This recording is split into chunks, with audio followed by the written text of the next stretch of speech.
আজ আমার সকালটা শুরু হচ্ছে জিম দিয়ে। কেন সকালে জিম করে নিচ্ছি? কারণ আমি আর তন্ময় যাব একটা স্পেশাল ডেটে আজকে।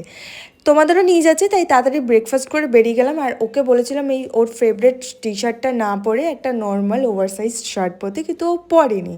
যাই হোক, দেখাচ্ছি কেন মানা করেছিলাম। আর ও আমার কথা একদমই শোনে না, মানে এইসব দিক থেকে ওর যেটা ইচ্ছে সেটাই পরে। আমরা এসেছি জাস্ট জাম্পে। এতদিনের ইচ্ছা ফাইনালি পূরণ হলো। একটু পেপার ওয়ার্ক ছিল, ওটা কমপ্লিট করে সক্স নিয়ে ব্যাস। কে কাকে দেখে, আমরা যে অ্যাডাল্ট কেউ বলবে, বাচ্চার থেকেও অধম। আর এই দেখো, এই কারণে বলেছিলাম যে একটা নর্মাল টি শার্ট পরে আসতে আমার মতো, কিন্তু কে কার কথা শোনে। নাও, এখন ওর ইজ্জত আমার হাতে। পুরো রাস্তা ওরকম জামা ধরে ধরে এসছি। আর তাড়াতাড়ি এসে জোডিও থেকে ওকে একটা টি শার্ট কিনে দিতে হলো।